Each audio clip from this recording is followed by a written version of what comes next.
Mesdames et messieurs, bienvenue, bonjour, merci d'être venus assister à cet atelier donc, qui va aborder la notion de e-santé dans son ensemble avec une thématique spécifique aujourd'hui qui j'espère vous intéressera, c'est comment peut-on vulgariser la e-santé, c'est-à-dire en fait que doit-on comprendre par e-santé, qu'est-ce que ça regroupe comme activité, quels sont les secteurs d'activité qui vont être relatifs à la e-santé, quelle distinction va-t-on faire entre la télésanté et la télémédecine pour bien faire la part des choses entre ce qui est vraiment un acte médical et ce qui est plutôt un service de santé. On va avoir ça avec une approche dont le but est de vous permettre de vraiment avoir une vision globale de ce qu'est la e-santé plutôt en France pour commencer, sachant que cet atelier sera suivi ensuite par une table ronde spécifique sur le modèle économique de la e-santé. Donc nous, on va plutôt s'intéresser à ce qu'est la e-santé, comment ça fonctionne, quelles sont les définitions qu'on peut y apporter, quelles sont les structures au niveau national et aussi au niveau régional qui vont aider à faire de la e-santé pour ceux qui souhaitent se lancer sur ce secteur d'activité. Également, on va avoir une approche pour bien comprendre ce qu'est la vulgarisation à proprement parler, comment on prend des trucs très compliqués pour les rendre accessibles au plus grand nombre. Ce sera également un point clé de cet atelier. Et avec également nos intervenants, nous aurons une approche pragmatique et pratique de savoir qu'est-ce qui existe d'ores et déjà en France en matière de e-santé, de télésanté et de télémédecine, quels sont les freins qu'il a fallu surmonter, qu'il a fallu lever pour développer des projets de télésanté et de télémédecine en France, et également, à l'avenir, qu'est-ce qu'on peut attendre de la e-santé sur notre territoire. Donc déjà, j'ai oublié de me présenter, je m'appelle François Arnaud Casalis et je suis journaliste spécialisé dans le domaine de la télésanté et de la télémédecine. Je suis accompagné aujourd'hui d'Émilie Masselot, qui donc est chargée de mission au centre e-santé, donc ici en région Midi-Pyrénées, de Antonio Guay, qui intervient, bon, non seulement parce qu'il est administrateur bénévole au sein de la mêlée, mais aussi et surtout parce que c'est un ancien du Centre national d'études spatiales, le CNES, et qui était spécialement chargé au sein du CNES de faire le lien entre l'innovation qui redescendait de l'espace pour savoir ce qu'on pouvait en faire dans la vie quotidienne et sur le terrain, donc comment on pouvait effectuer des transferts de technologie et comment on pouvait vulgariser des choses très compliquées qui servaient à faire à accomplir des exploits au-delà de la stratosphère, mais aussi pour amener ça dans notre vie quotidienne. Je pense que je ne me trompe pas quand j'explique ça ainsi, et ainsi que Pierre Traîneau, qui est donc cofondateur d'une institution presque qu'on ne présente plus, c'est le CATEL, et qui lui apportera le regard d'une personne qui a déjà 15 ans d'expérience dans le domaine de la e-santé et qui en a donc vu des vertes et des pas mûres et qui pourra nous expliquer déjà qu'est-ce qui se passe sur le terrain en France, quels sont les projets de télésanté, de e-santé et de télémédecine qui ont vocation à être connus parce qu'ils sont des réussites, et qui nous expliquera également quelles sont les formules que l'on peut utiliser pour faire naître un projet e-santé, le développer et puis le faire vivre par la suite. Donc je vais déjà donner la parole à Émilie Masselot, qui va avoir donc la gentillesse de nous présenter un petit peu une définition. On va faire quelque chose d'assez académique, puisque j'ai problématisé un petit peu mon intervention. De manière académique, elle va nous expliquer ce qu'il faut comprendre par e-santé, quelles sont les distinctions à faire et les choses sur lesquelles il ne faut pas se tromper quand on veut faire de la e-santé, d'une part. Et puis ensuite, vous aurez la gentillesse de vouloir nous faire un petit tableau, de brosser un peu le paysage des différentes institutions nationales et régionales qui sont susceptibles de donner des clés, de donner des outils et d'appuyer des entrepreneurs qui souhaiteraient se lancer sur ce secteur d'activité. Donc bonjour à tous. Pour commencer, peut-être rappeler rapidement pourquoi est née la e-santé. Donc la e-santé est née dans un contexte marqué par une double problématique. D'une part, une augmentation de la demande de soins.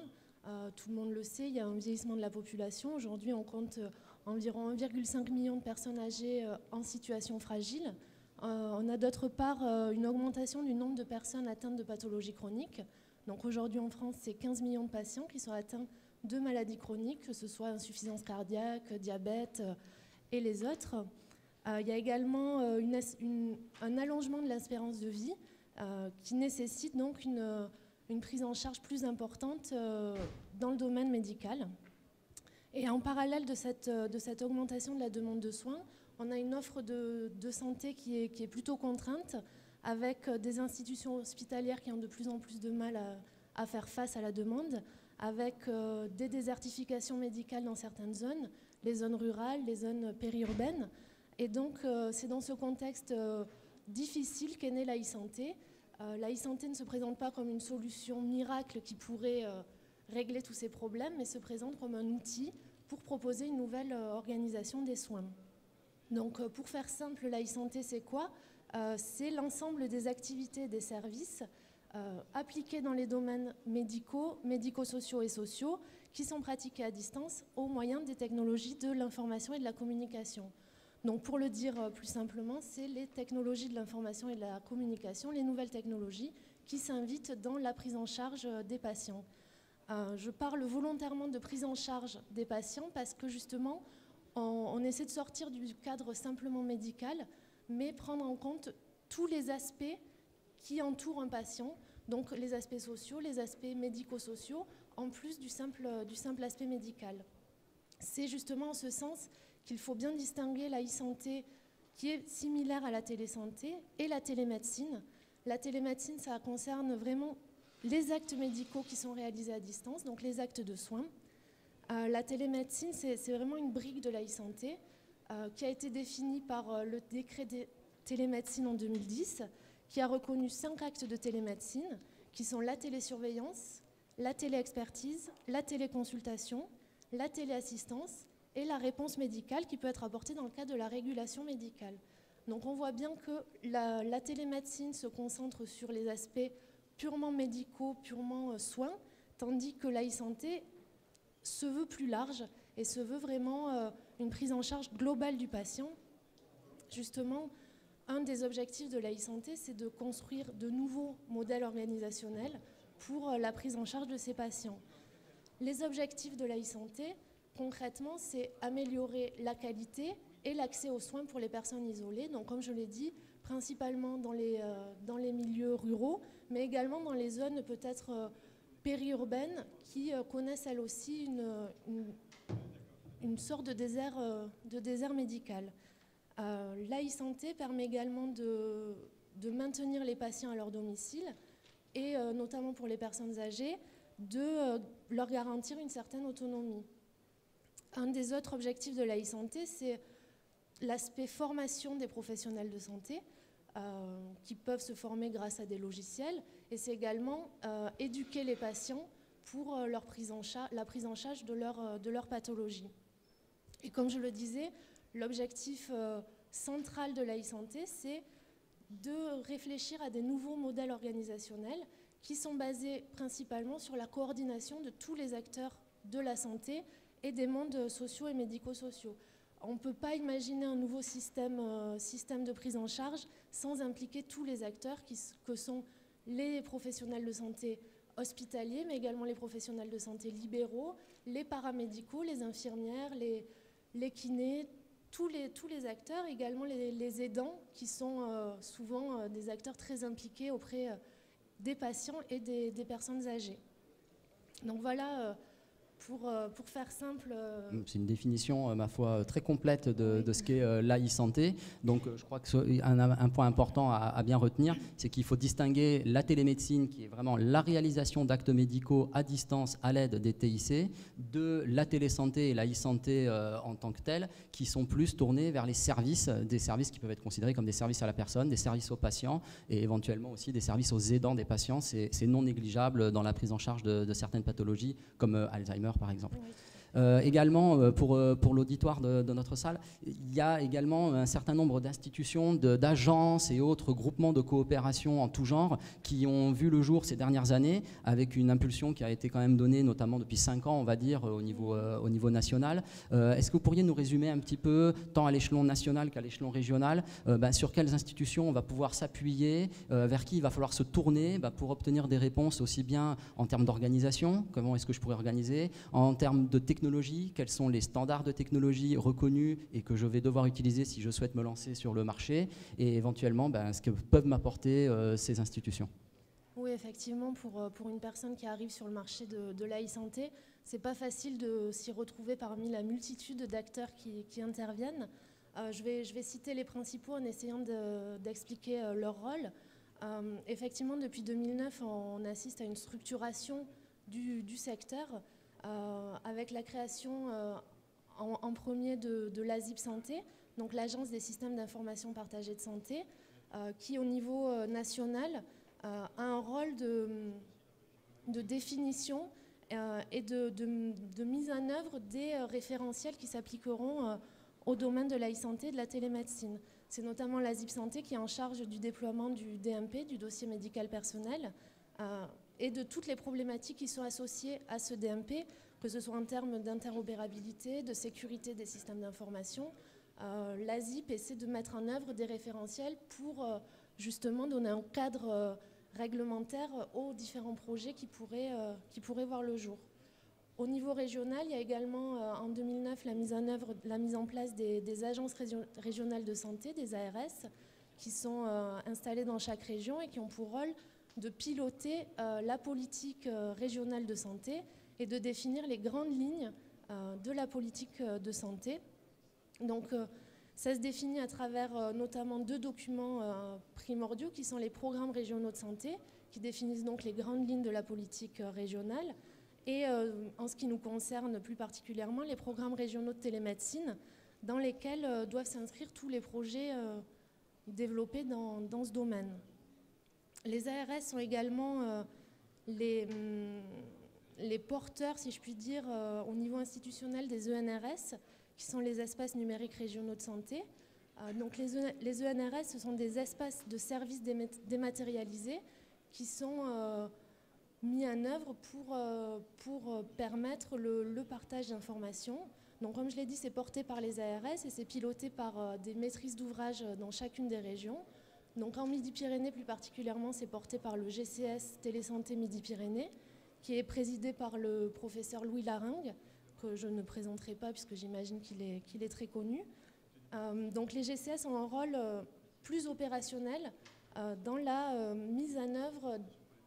Le rôle du GCS est de permettre la réalisation de projets de télémédecine de façon beaucoup plus opérationnelle.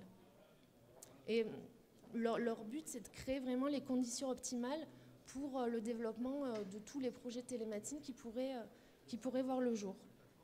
En parallèle de cela, au niveau national, il y a également en 2009 une structure qui a vu le jour, qui est le CNR Santé, donc le Centre national de référence santé à domicile et autonomie.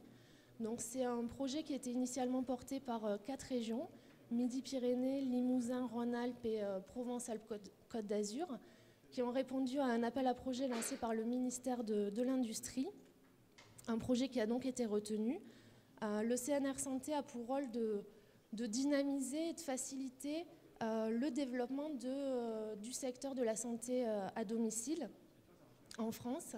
Donc le CNR Santé est une sorte de réseau qui s'appuie concrètement sur un certain nombre de centres experts et de centres relais qui sont répartis un petit peu partout sur le territoire. Donc parmi les centres relais, Castres, Mazamet, Technopole vient d'être justement labellisé.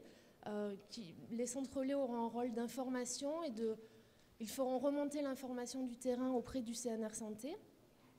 Et il y a également donc il me semble aujourd'hui 14 centres experts, dont le centre e-santé, qui est doublement labellisé à la fois sur la thématique de l'organisation des soins via les nouvelles technologies, et qui vient récemment d'être labellisé sur la thématique de la prévention de la fragilité. Donc les centres experts ont un rôle ils apportent de l'expertise et ils apportent de la connaissance au CNR Santé sur leur thématique de labellisation. Donc je vais parler plus particulièrement du centre e-santé que je connais mieux. Donc le centre e-santé en région Midi-Pyrénées a une vocation d'animation régionale et d'assistance aux porteurs de projets. Donc il y a en gros 3 missions. Une mission vraiment de soutien et de promotion des projets e-santé. Donc on accompagne tous les acteurs, qu'ils soient industriels ou professionnels de santé, dans le montage de leurs projets, en essayant de leur trouver des cadres de financement, de les mettre en relation avec les bons interlocuteurs, parce que c'est une problématique qu'on rencontre souvent, le manque de connaissances à la fois santé et à la fois plus technique. Donc on essaie de mettre en relation les acteurs pour monter des projets. On a également un rôle donc d'animation territoriale. On est co-organisateur de l'université d'été. C'est une manière de faire la promotion du secteur et essayer de mobiliser le plus de personnes possible.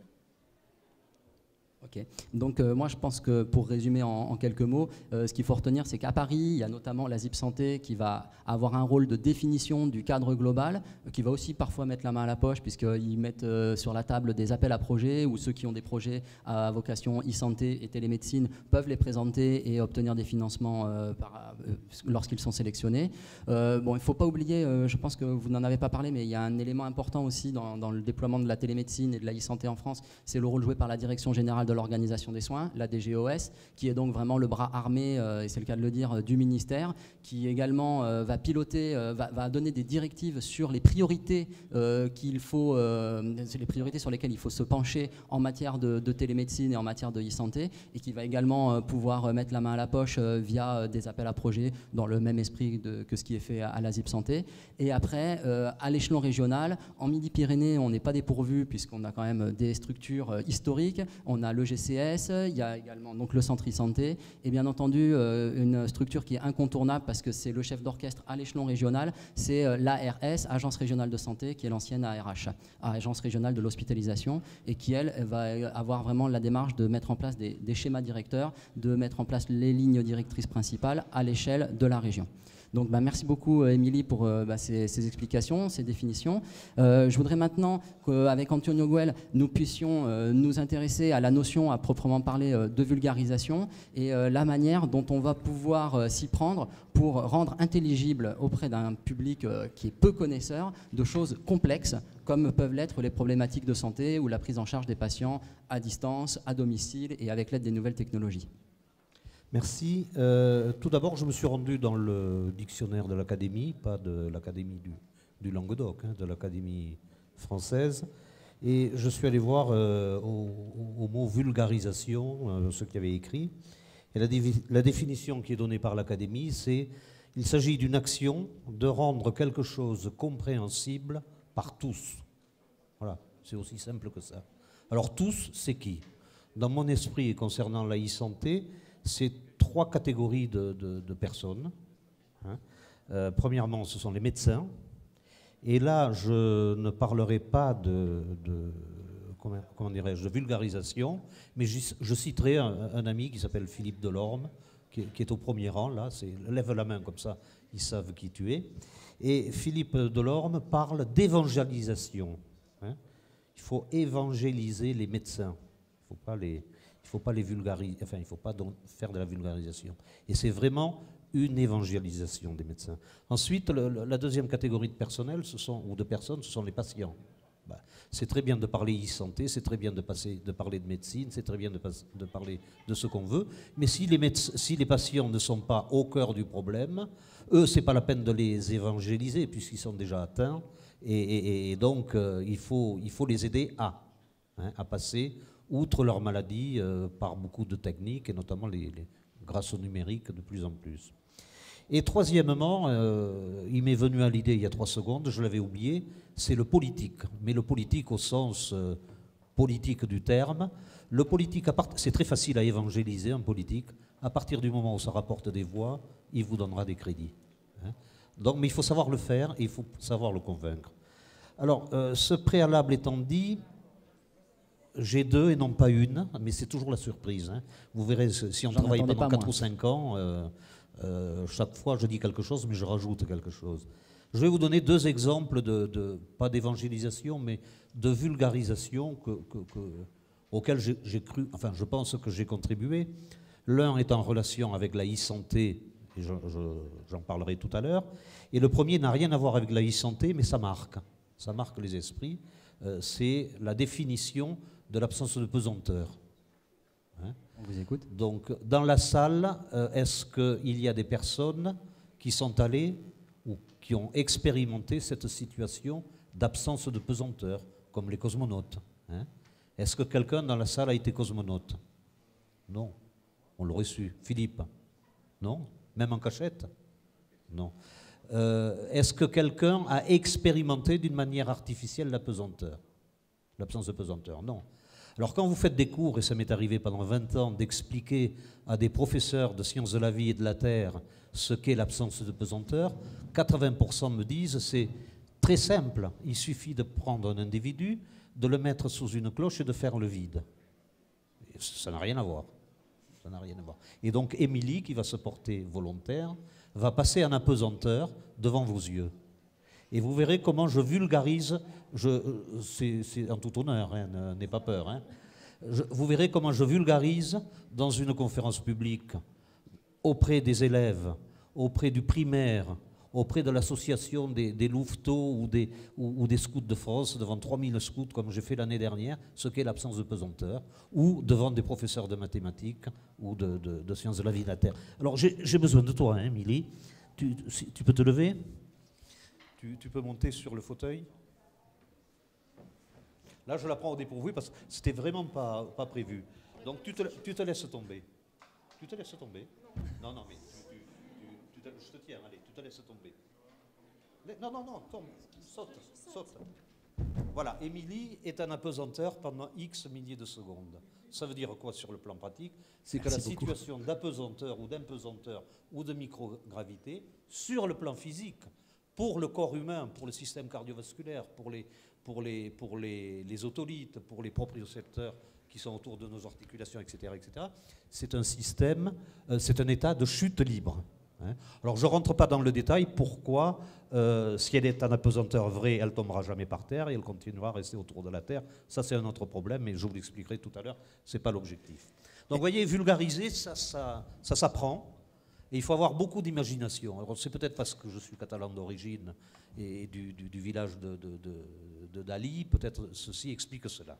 Mais expliquez-nous également comment vous avez montré à ces personnes qui visitent la Cité de l'Espace les applications qu'on pouvait tirer de la recherche spatiale à proprement parler.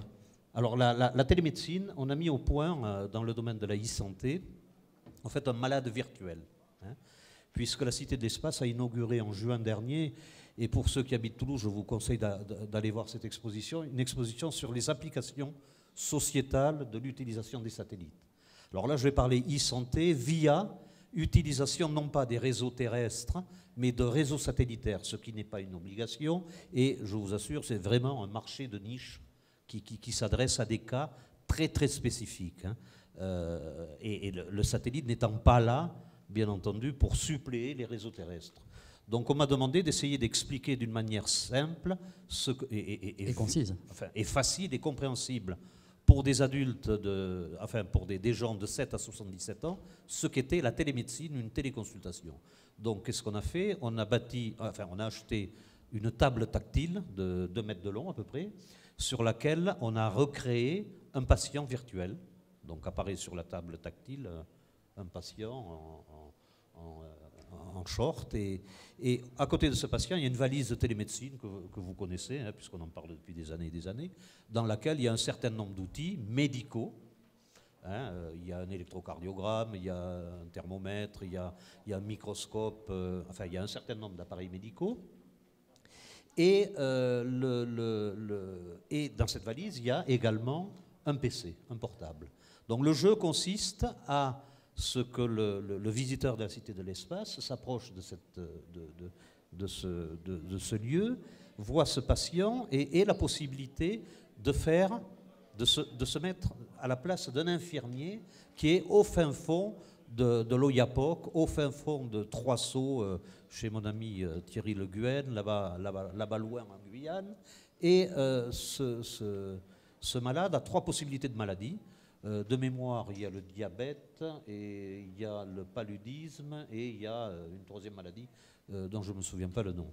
Et donc, à partir de là, le visiteur va prendre d'une manière virtuelle, en bougeant les éléments qui sont dans la valise de télémédecine vers le patient, le tensiomètre qu'il va mettre au poignet, le microscope qui va analyser une lame, etc., et va rentrer d'une manière virtuelle en télécommunication avec le médecin qui, lui, sera Thierry Le Guen derrière son ordinateur dans le SAMU 973 à Cayenne. Et donc le diagnostic sera fait et il y a un jeu de rôle qui se met en place entre le spectateur, entre le visiteur et ce médecin virtuel, et ceci marche. Alors justement, je voulais vous demander, qu'est-ce qu'ils vont en retenir ces personnes qui sont ni médecins ni infirmiers et qui se retrouvent à faire de la télémédecine de manière virtuelle, mais de la télémédecine quand même? Alors ces gens-là, on en a interrogé une cinquantaine, enfin les gens de la Cité de l'Espace, pas moi personnellement, ils ont compris que la télémédecine est un outil et non pas une spécialité médicale. Et ça c'est fondamental. Ils ont compris l'aspect transversal. C'est vraiment, ils ont compris, c'est un outil. Et je crois que c'est un des messages forts à faire passer, parce que bien souvent, alors les médecins croient que c'est une spécialité, les malades, tant qu'ils ne sont pas convaincus et n'ont pas été confrontés à ces problèmes de e-santé ou de téléconsultation à distance, ne savent pas ce que c'est. Et il faut les convaincre, il faut les évangéliser.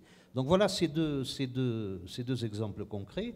Et si on essaie de s'extrapoler à 2025, je crois que dès aujourd'hui, il faut que les médecins, et je regrette vraiment de tout mon cœur qu'il y en ait peu à l'université dite de e-santé, hein, que les médecins arrivent à convaincre, arrivent à expliquer à leurs patients que dans 25 ans, ben, il y aura plus de personnes âgées, que, comme ça a été dit tout à l'heure, il y aura plus de maladies chroniques, et surtout, si les pouvoirs publics ne mettent pas en place une forme de prévention aujourd'hui, il y aura 27% de la population française qui sera soit obèse, soit diabétique. Hein. Donc, ce qui est énorme hein, en termes de millions d'individus. Et troisièmement, le troisième problème de santé publique, c'est tout ce qui est impact du changement climatique sur l'émergence et la réémergence d'un certain nombre de maladies. Donc ça, les médecins on doit les informer, on doit leur expliquer simplement que, par exemple, aujourd'hui, les maladies liées aux moustiques touchent le 06, le 83, le 84 et le 34, alors que ce n'était pas le cas il y a quelques années. Donc tout ceci, c'est de manière simple, il faut sensibiliser les gens, il faut les évangéliser, il faut les bénir, il y a du travail à faire. Voilà. Donc j'en ai terminé pour l'instant. Mais je vous remercie beaucoup. Je crois que ce qu'il faut retenir aussi principalement de l'intervention du Dr Gouey, c'est le fait que les médecins eux-mêmes souvent ne sont pas encore totalement convaincus de la pertinence de la e-santé et de la télémédecine pour leur propre activité. C'est cette partie évangélisation. Au niveau des patients, on se rend compte quand on les rencontre que beaucoup de patients sont en réalité demandeurs, mais là c'est plutôt l'information qui pêche pour qu'ils puissent démêler le vrai du faux, qu'ils puissent aller au-delà des fantasmes de qu'est-ce que va permettre la télémédecine, qu'est-ce que va permettre la e-santé. J'ai à ce titre un très bon exemple, je pense, c'est quand je parle de télémédecine avec des gens qui ne sont pas spécialistes ou qui n'y connaissent rien, la première chose à laquelle ils pensent, c'est la téléchirurgie. Mais c'est dommage, parce qu'en fait, il y a eu une seule intervention réellement de téléchirurgie qui a été faite par le professeur Maresco. Il était à New York et le patient était à Strasbourg. Et le reste du temps, quand on fait de la téléchirurgie, en fait, c'est de la télémanipulation de robots chirurgicales. Et le patient est à facilement 1,50 m, 2 m de son chirurgien, pas beaucoup plus. Et en fait, c'est pas de la télémédecine, ça. Ça, c'est de la haute technologie appliquée à la chirurgie. Donc, comme vous pouvez le voir, à ce niveau-là, il y a quand même beaucoup de travail à faire encore en matière d'information et d'enseignement, j'ai envie de dire, pour que les gens sachent quelle réalité il y a derrière la e-santé et derrière la télémédecine. Et bien entendu, les politiques, c'est incontournable, parce que si les politiques donnent l'impulsion dont a besoin la e-santé et le système de santé en général, pour se rénover, pour évoluer et pour devenir réellement numérique, qu'on pourra effectivement voir une dynamique économique de la e-santé en France. On va maintenant passer la parole à Pierre Traîneau, qui est donc un éminent spécialiste de la question et qui va essayer avec nous de brosser un petit peu un portrait de ce qui existe déjà, parce que la e-santé en France, c'est pas né hier matin ni même il y a 2 ans, ça a déjà quelques années d'activité en réalité, même si, il faut le dire, on n'a pas encore des projets qui soient d'une envergure et d'une reconnaissance qui soit vraiment reconnue aujourd'hui sur le territoire national comme on pourrait l'attendre. Il y a quand même beaucoup de choses qui se font, notamment à l'échelon régional, même si on a entendu des choses difficiles par rapport à des dossiers médicaux informatisés ou des choses comme ça. Il faut aussi souligner qu'il y a des vraies réussites, des projets qui fonctionnent et qui rendent des services médicaux. Je vous passe la parole. Oui, merci. Peut-être juste un mot sur la définition qui a été donnée. Il est intéressant de faire le constat que quand on étudie un petit peu les papiers, la production scientifique sur qu'est-ce que c'est que la e-santé, qu'est-ce que c'est que la télésanté, la télémédecine, la cybersanté, on avait recensé il y a quelques années 52 définitions de la télémédecine. J'aime assez bien les mots des Québécois qui se disent mais ça c'est vraiment une question que les Français se posent et ils aiment bien nous taquiner et en disant mais chez nous au Québec ce qu'on aime bien faire c'est on rajoute télé devant la spécialité médicale concernée et puis voilà. Ça suffit. L'autre point qui est important de constater, c'est effectivement télésanté, télépsychiatrie, télégériatrie, téléconsultation, etc. L'autre élément qui est extrêmement intéressant, c'est l'élément qui est dans le décret télémédecine publié il y a quelques années, qui rappelle que la télémédecine, c'est de la médecine. Et ça, c'est intéressant parce que finalement, parfois, le mot télémédecine ou le mot télésanté, ou même le mot e-santé, il a l'inconvénient de nous focaliser sur l'aspect technologique des choses. Alors qu'il s'agit bien de santé, de médecine, de consultation, etc. Concernant les acteurs, effectivement, le monde est extrêmement complexe. Pour qui ne connaît pas la télémédecine et la télésanté, il a du mal à rentrer dans ce domaine-là, dans ce secteur-là. Donc là, Émilie a bien présenté effectivement la diversité des acteurs. Et force est de constater que Catel, qui existe depuis 15 ans sur ce sujet-là, rassemble de façon pluridisciplinaire l'ensemble de ces acteurs-là, que ce soit les médicaux, des industriels, des chercheurs, des usagers. Les usagers, ce soit les patients, soit les collectivités territoriales. Ça peut être les institutions, ça peut être des réseaux, des fédérations.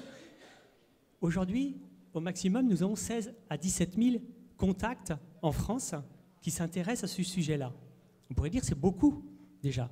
Mais qu'est-ce que c'est peu encore? Et c'est intéressant, les chiffres sont intéressants parce qu'ils permettent de dire, voilà, nous sommes au milieu du gué, cela fait déjà 15 à 20 ans que nous en parlons. Louis Laringue parle du fait que les choses ont commencé en 1966, donc on ne s'entend pas bien sur la date de lancement de la télémédecine, mais force est de constater qu'aujourd'hui, il y a encore un nombre déjà significatif d'acteurs dans le domaine de la télémédecine, mais peu encore. Concernant les applications, aujourd'hui, 300 applications sont recensées en France, 300 applications de télémédecine. Et la DGOS, qui a mis à jour ce recensement que Catel avait fait il y a quelques années déjà, a recensé 80 applications opérationnelles. Seulement. Mais déjà. Parce que, et c'est ça, c'est toujours de savoir, est-ce qu'on regarde le verre à moitié vide ou le verre à moitié plein, mais je peux vous dire que 80 applications déjà opérationnelles, qualifiées de pérennes, c'est déjà important, ça concerne plusieurs milliers de patients, et je vais vous donner quelques exemples. Le premier exemple porte sur la télépsychiatrie. Télépsychiatrie, c'est une téléconsultation. Donc la consultation d'un médecin qui consulte son patient à distance. Là où se trouve le patient, en général, il n'y a pas de professionnel. Il s'agit d'une consultation du patient à distance. Et en psychiatrie, en gériatrie, ce sont deux spécialités médicales qui peuvent bénéficier de la télémédecine assez aisément en se reposant, par exemple, sur la visioconférence. Puisque en télépsychiatrie comme en télégériatrie, lorsqu'il s'agit justement d'un examen qui repose sur l'image, sur l'écoute, finalement, la visioconférence suffit comme outil justement à permettre d'aider un médecin à faire un diagnostic à distance. Un bilan mémoire, un bilan nutritionnel en gériatrie est tout à fait envisageable. Un diagnostic en psychiatrie tout à fait envisageable à distance. Il y a des expériences donc en Bretagne Sud en psychiatrie, il y a des expériences en Haute-Normandie, en PACA, etc. Deuxième exemple qu'on peut donner, c'est l'exemple en téléexpertise. Donc la téléexpertise rapproche des médecins distants sur un même territoire. Et là, on peut citer plusieurs domaines médicaux, par exemple la cancérologie. Et là, il y a plusieurs domaines, plusieurs types d'informations qui sont échangées. Ça peut être des informations numériques telles que des images médicales, mais c'est également l'image des médecins qui travaillent ensemble et qui échangent grâce à la visioconférence. Et puis, il y a également, donc dans le domaine, par exemple, il y a la cancérologie, donc, par exemple, dans le domaine de la mucoviscidose, il y a des pathologies où, finalement, sur un territoire, vous avez autant de patients que de professionnels de santé, les densités sont quasiment les mêmes, et on se rend compte qu'il est extrêmement intéressant de mettre en place de la télémédecine pour éviter des déplacements. Autre application intéressante, la téléassistance médicale. Téléassistance médicale dit assistance d'un médecin, d'un professionnel de santé pour un autre professionnel de santé. C'est le cas par exemple du suivi des plaies. Un suivi des plaies, vous allez rencontrer ce type d'expérience donc en Basse-Normandie, en Languedoc-Roussillon. Donc là, un projet soutenu par des financements ASIP, donc il y a déjà 2 ans, donc il va concerner plusieurs milliers de patients. Ça repose sur des outils de caméra pour prendre des photos, pour prendre des vidéos, qui permettent à des infirmières expertes d'apporter une expertise à une infirmière libérale au chevet du patient. Donc là, plusieurs milliers de patients sont concernés par ce type d'application. Il y a également des applications donc en Franche-Comté dans le domaine du suivi des plaies, mais il faut parler aussi de Diabsat, puisqu'on est là en Midi-Pyrénées. Effectivement, une expérience qui va au bout de ce que la mobilité permet, puisque Diabsat s'appuie sur un camion qui est doté effectivement de ce type de télémédecine. Et puis enfin, il faut parler de télésurveillance, télésurveillance médicale. Et là, la télésurveillance médicale est intéressante parce qu'elle permet de suivre les patients 24 heures sur 24 pour une pathologie donnée. Pensons par exemple à l'insuffisance respiratoire. C'est le cas, par exemple, il y a plusieurs régions qui sont porteuses de cette application-là. L'insuffisance respiratoire au domicile du patient permet d'éviter des déplacements du patient vers l'hôpital 2 à 3 fois par semaine, permettant de mettre en relation le patient et le pneumologue, avec des solutions un peu telles que ce que vous avez évoqué avec des valises de télémédecine qui sont appropriées par les intervenants médicaux au chevet du patient, permettant avec un spiromètre par exemple de mesurer les efforts respiratoires, permettant au pneumologue de faire un diagnostic à distance. Et je voulais vous demander aussi, dans la partie plus service à la personne, vraiment télésanté plus que télémédecine, quels seraient des exemples que vous pourriez nous présenter? Alors, ce qui est intéressant, c'est de bien faire la différence effectivement entre ces applications que je viens de vous citer, qui sont plutôt des applications répertoriées par la loi comme étant des applications de télémédecine. Au sens médical du terme. Au sens médical du terme. Un médecin est concerné par ces applications. Et ce qui est du champ de la télésanté, et là, peut-être on peut citer deux types de cas. Par exemple, le téléconseil. Je sais qu'il y a une table ronde ce matin qui parlait de téléconseil possible porté par les officines de pharmacie, par exemple. Mais sachez qu'en France, il y a déjà 3 ou 4 sociétés de téléconseil qui recrutent un pool de médecins. Et l'internaute peut, par Internet, questionner le médecin selon le problème qu'il a, obtenir des réponses. Et donc ça peut être des questions posées par un patient qui cherche à avoir un deuxième avis. Il a déjà vu son médecin référent et puis il cherche à être rassuré avec un deuxième avis. Ça peut être un patient qui pose des questions pour avoir une explication pédagogique. Il n'a pas bien compris le traitement qu'on lui propose. Et là, il a peut-être une écoute différente. Et le débat qu'il y a en France par rapport à cela, et l'Ordre des médecins prend une place très importante là-dessus, c'est de bien faire la frontière entre ce qui est téléconsultation médicale et téléconseil. On est dans 2 registres différents. Le téléconseil ne donne pas lieu à prescription et à financement par l'assurance maladie. Il y a là une différence tangible extrêmement importante. Et puis le deuxième cas dans le domaine de la télésanté dont je voulais parler, c'est tout ce qui est téléassistance que vous connaissez, la téléassistance, on va dire, non médicalisée, celle qui s'appuie sur les petits médaillons qui permettent à tout à chacun, personne âgée dépendante, d'être mis en relation avec des centres d'appel. Et là, on voit bien que là aussi, la frontière est en train de bousculer, c'est-à-dire que les sociétés de téléassistance non médicales s'intéressent de plus en plus à la téléassistance médicalisée. Ça va de soi. Pour le citoyen patient que nous sommes, on ne fait pas beaucoup de différence entre... il y a une continuité en tout cas entre notre souhait de bien-être, notre souhait d'être dans un réseau social développé et notre souhait d'être en bonne santé.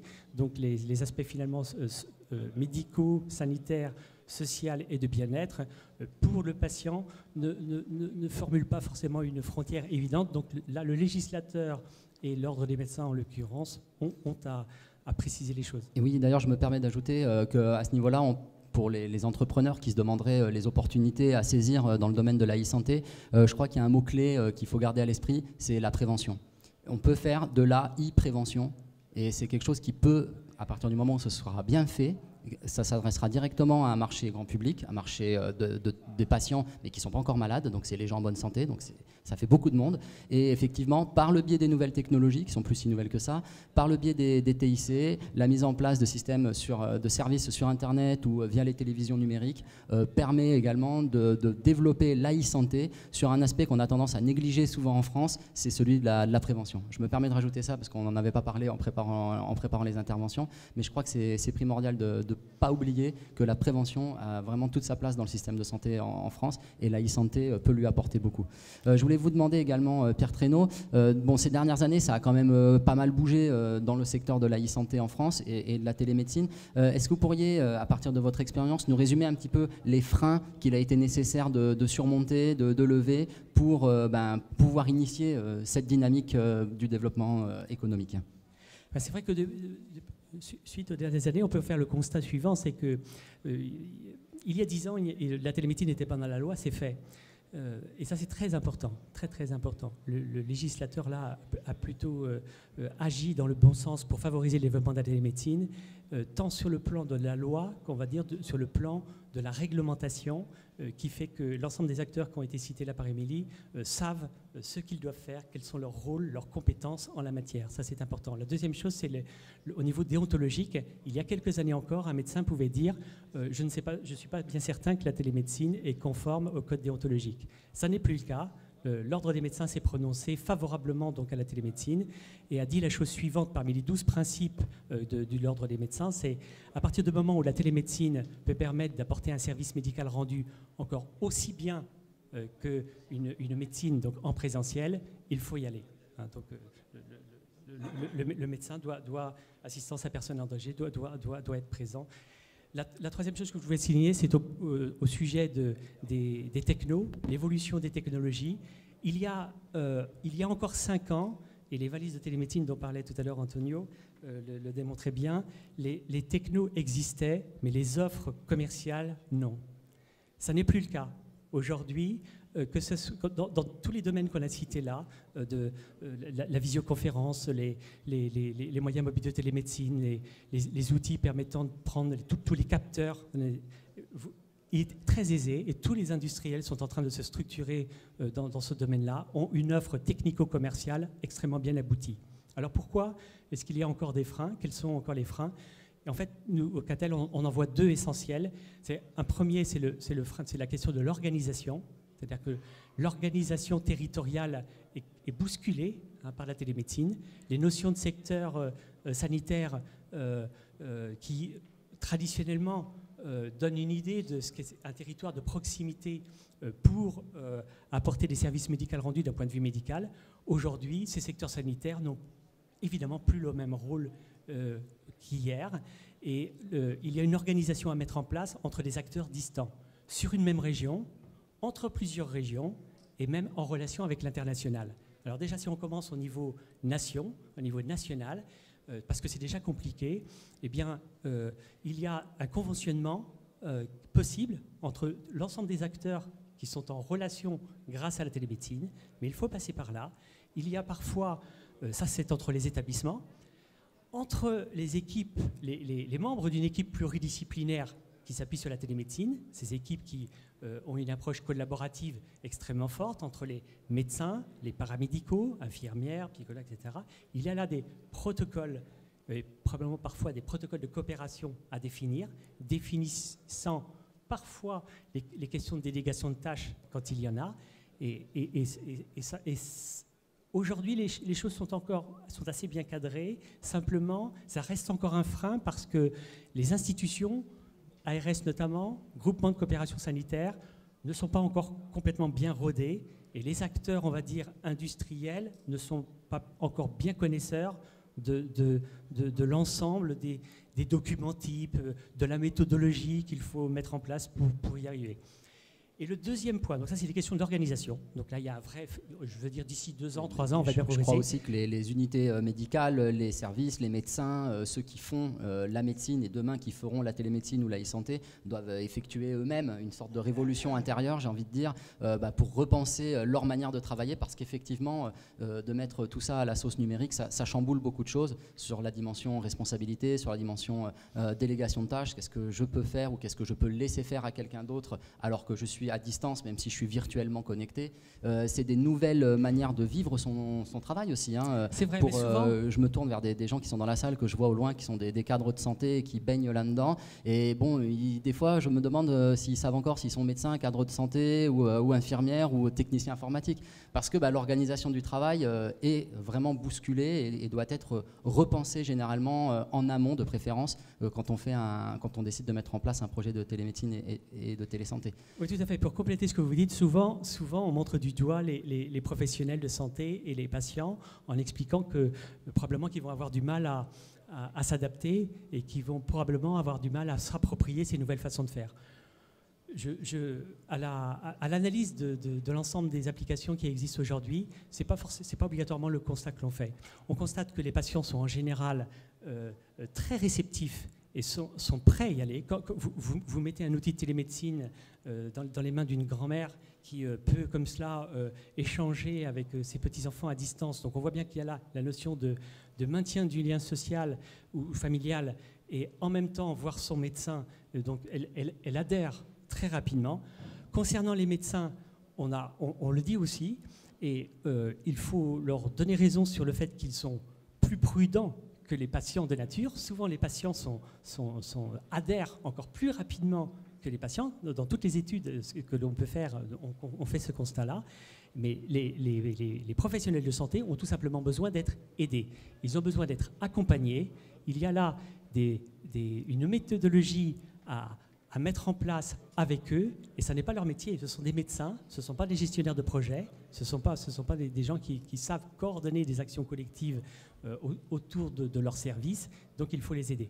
Le deuxième sujet que je voulais, après l'organisation que je voulais aborder, c'est le point économique, parce qu'effectivement, puis je sais qu'après il va y avoir une conférence là sur la transition est toute trouvée. La pérennité économique de ce secteur. Il est souvent dit qu'il n'y a pas de modèle économique. Et nous sommes en train, au CATEL, de préparer là, une journée qui va être à l'Assemblée nationale le 18 octobre prochain sur les aspects économiques.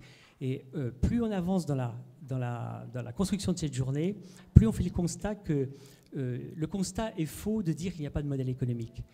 C'est plutôt l'inverse. C'est-à-dire que parmi les 80 applications opérationnelles, il y a, dans la plupart du temps, un modèle économique. Il y a un équilibre économique. L'évidence médicale a donc été prouvée sur ces 80 projets, évidemment. Il y a donc des services médicaux rendus, et donc on peut le mettre de côté. Concernant l'évaluation économique, ou en tout cas le modèle économique pérenne, il existe. Simplement, il est très souvent construit de façon empirique, il est très souvent artisanal, il est spécifique à la région, il est spécifique aux acteurs, et il est spécifique parfois aux filières de soins. Alors, nous, on est en train de travailler sur plusieurs sujets. C'est faire une pédagogie sur le fait qu'il y a 3 façons de financer la télémédecine. Financement à l'acte, c'est déjà fait, puisque la télémédecine, c'est de la médecine. Donc, un acte de médecine à distance est déjà rémunérable. Aujourd'hui, une téléconsultation qui est faite dans les règles de l'art peut la être loi facturée. le permet. La deuxième façon de financer la télémédecine, c'est de financer au forfait. Forfait, un médecin peut être payé au forfait dans le cadre d'une prise en charge d'une pathologie chronique, un insuffisant cardiaque, un insuffisant respiratoire, quelqu'un qui a un diabète, etc., peut être suivi tout le long d'une année et être payé au forfait. Donc là, il y a un encouragement à procéder sur cette rémunération au forfait. Il est vrai que là, les syndicats de médecins ont un peu peur de ce type de rémunération qui vient en concurrence avec la rémunération à l'acte. Mais force est de constater, quand on croit à la télémédecine, que la rémunération au forfait va encourager la télémédecine, puisque à partir du moment où vous prenez en charge à distance et en présentiel, parce que ça ne veut pas dire que ce n'est pas tout l'un et tout l'autre, c'est de façon compatible. Et la troisième façon de financer, pour ne pas être trop long, c'est le financement de l'activité de télémédecine. Je vous ai parlé tout à l'heure d'une expérience en Basse-Normandie, Languedoc-Roussillon, de prise en charge des plaies à distance.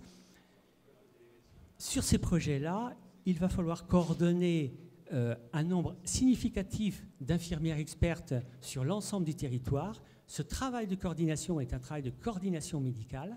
Et ce travail de coordination médicale, il doit être financé. Il ne l'est pas toujours, c'est difficile. Et donc là, c'est ce troisième financement qui reste à développer. Les ARS ont de plus en plus des moyens de financer ce travail de coordination médicale. Très bien. Je vous remercie beaucoup. Ça va être le moment de pouvoir répondre à des questions qu'éventuellement vous vous posez dans la salle. Juste pour résumer en quelques mots, donc, je pense pouvoir dire que la e-santé est donc un secteur qui est quand même porteur d'avenir pour notre pays. Il y a une réelle expertise, il y a un réel savoir-faire tant dans les technologies d'information et communication que dans celle que dans le domaine médical en France. C'est la croisée des chemins qu'il faut réussir à trouver pour proposer des services innovants, pérennes et dont le retour sur investissement sera valable aussi bien pour les entrepreneurs qui vont se lancer sur ce secteur que pour les bénéficiaires, c'est-à-dire les patients d'une part et bien entendu la France, la société française dans son ensemble et notamment la Sécu. Voilà, donc on est à votre écoute s'il y a des questions que vous vous posez, si vous souhaitez des éclaircissements sur des points. Je vais apporter le micro moi-même parce que je ne sais pas si on a un troisième micro pour la salle. Et puis les intervenants vont vous répondre. Et merci beaucoup. Monsieur Traîneau nous a parlé de 80 applications opérationnelles. Il y en a une qui m'avait frappé lors de Télésanté 2012, c'était la chimiothérapie à distance. Est-ce que vous pouvez nous en dire un mot? Merci. Si toutefois vous avez des informations depuis que ça a été présenté dans cette salle d'ailleurs au mois de mars. Est-ce que vous vous souvenez sur quelle région? Je crois qu'il s'appelait, c'était une expérimentation, autant que je me souvienne, sur Champagne-Ardenne, et je crois que c'était le docteur Petit, de tête. Hein.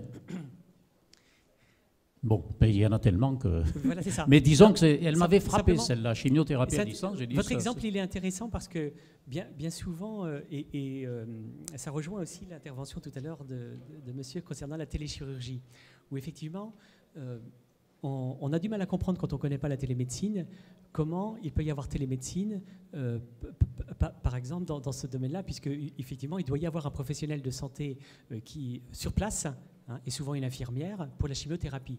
Et donc, télémédecine, dans ce cadre-là, ça peut vouloir dire un médecin spécialiste à distance, donc échange avec le patient, donc réalise une téléconsultation sur la base d'informations numérisées qui lui auront été transmises auparavant, grâce à une présence d'un professionnel de santé médicale sur place qui a pris l'ensemble des mesures, des facteurs physiologiques nécessaires pour le diagnostic, donc par le spécialiste.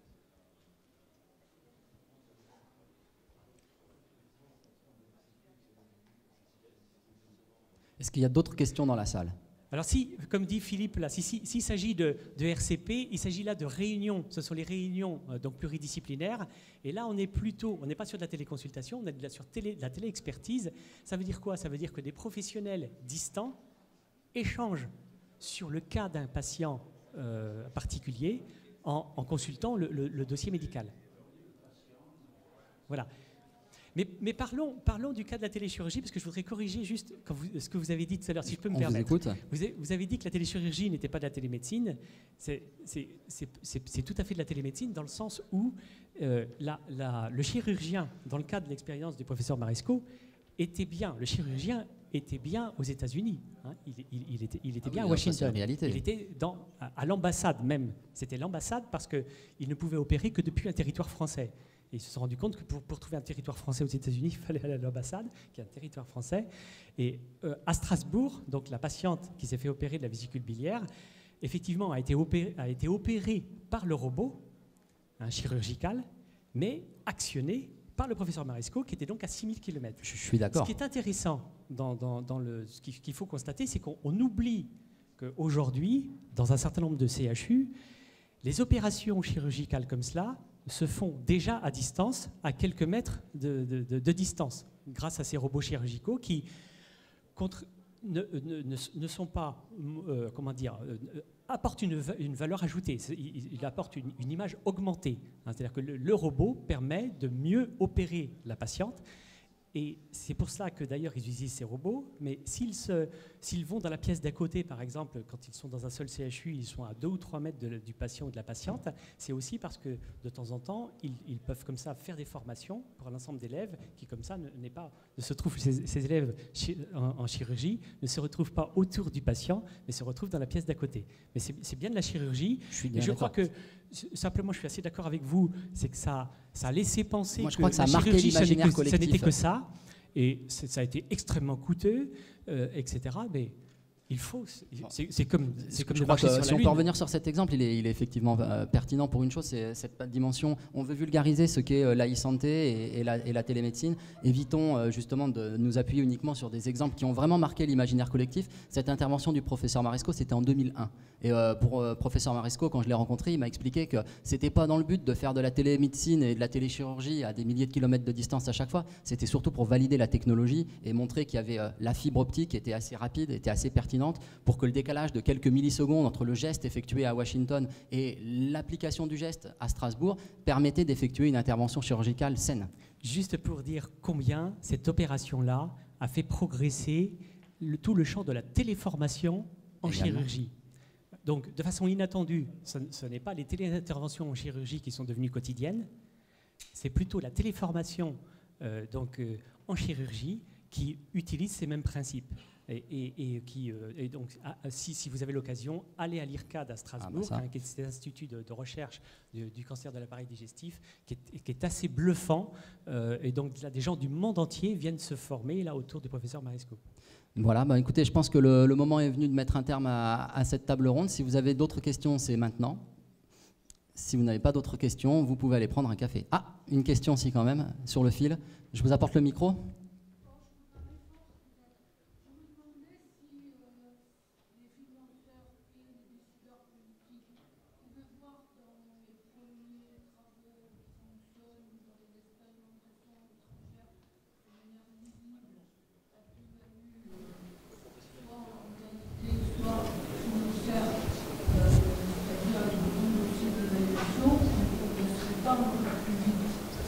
Excellente question.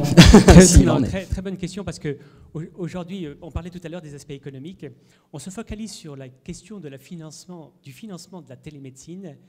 Et je l'ai dit tout à l'heure, il y a des modèles économiques où il y a déjà des financements qui existent. Mais un point sur lequel on devrait vraiment travailler, c'est le financement des études, le financement des évaluations. J'entendais tout à l'heure dans l'atelier où j'étais ce matin, c'est l'industriel qui doit lui-même payer ses évaluations. Et donc, pour répondre à votre question, il y a des résultats d'études, il y en a de plus en plus nombreux. Parfois, d'ailleurs, ces études apportent des résultats contradictoires sur les services médicaux rendus par la télémédecine. Elles ne sont pas toutes positives. Il y en a un certain nombre qui sont négatives ou mitigées. Mais ce qu'il faut surtout constater, c'est qu'il y en a encore très peu, premièrement. La deuxième chose, c'est que la méthode pour évaluer est très mal balisée, peu définie encore. Les indicateurs sont en train d'être définis par la Haute Autorité en Santé. Ils devraient justement, à l'occasion de notre journée, le 18 octobre prochain à l'Assemblée nationale, présenter ce nouveau cadrage des nouvelles méthodologies d'évaluation médico-économique de la télémédecine. Ce cadrage est extrêmement attendu par l'ensemble des acteurs, parce qu'aujourd'hui, chacun utilise la méthode qu'il souhaite, parce qu'il y en a quand même un certain nombre qui existent en France, en Europe, donc on ne part pas de rien.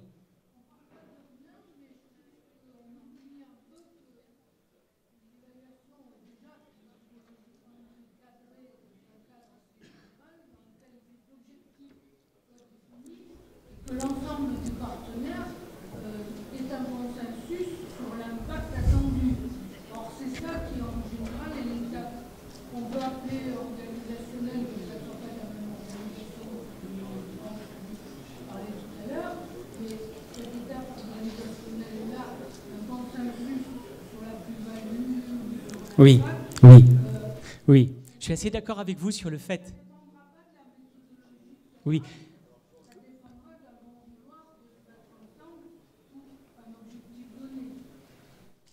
Oui, et je suis assez d'accord sur ce que vous dites, sur le fait qu'il n'y a pas forcément une spécificité d'évaluation de la télémédecine. Il y a Et de plus en plus, on a des équipes médicales qui réalisent des études comme s'il s'agissait de valider le bien fondé d'une nouvelle molécule, d'un médicament. Et ça, ce type d'étude, il doit être poursuivi, développé dans le cadre de la télémédecine, pour bien montrer qu'il y a, ou pas, un service médical rendu. Est-ce qu'il y a une amélioration du service médical rendu ou est-ce qu'il n'y a pas d'amélioration du service médical? Et à ce sujet-là, il faut qu'on soit humble. Quand j'entends les Québécois qui disent qu'ils vont plus loin que l'Ordre des médecins en France, ils disent la télémédecine, elle est utile même si elle apporte un service dégradé. Et dans les discussions avec les Français, des fois ça choque parce que l'Ordre des médecins en France a dit qu'il faut que ce soit un service au moins aussi bien. Et les Québécois disent, bah non, si on n'a pas accès aux patients, même si la télémédecine apporte un service médical dégradé, vaut mieux un service médical dégradé que rien du tout. Mais néanmoins, donc, ça veut dire qu'il y a une évaluation à faire sur le plan médical qui, somme toute, repose sur des méthodologies déjà existantes, traditionnelles, non impactées finalement par le fait qu'il s'agit de médecine à distance. Et puis, il y a des évaluations spécifiques quand même sur le fait qu'il y a un tiers technologique supplémentaire, qu'il y a une nouvelle organisation. Et là, probablement qu'il s'agit de mettre en place des évaluations plus de l'ordre de l'évaluation de l'organisation mise en place. Aujourd'hui, vous savez qu'il y a déjà deux types d'évaluation, évaluation des médicaments, évaluation des dispositifs médicaux. Et là, l'idée, c'est de réussir à franchir le pas de l'évaluation d'une organisation médicale. Voire même d'une pratique. Voire même d'une pratique médicale liée à la télémédecine. Le but de la manœuvre étant de faire... En France, on s'est donné comme objectif de faire au moins aussi bien en télémédecine qu'en médecine, on va dire, conventionnelle, considérant qu'il n'est pas rare qu'on arrive à faire mieux. Oui, bien sûr. Voilà, c'était le mot de la fin. J'espère que vous avez pu apprendre des choses ou débroussailler un petit peu le dossier de la e-santé. C'est un gros dossier qui avait des sous-dossiers en plus. Donc, je peux vous dire que si vous souhaitez vous lancer sur cette activité, allez-y. C'est un porteur d'avenir. C'est vraiment ce qui va faire, ce qui va exploser dans les années qui viennent. Cependant, ne vous faites pas d'illusions. Le chemin sera long et difficile. Je vous remercie. Je vous souhaite une bonne après-midi.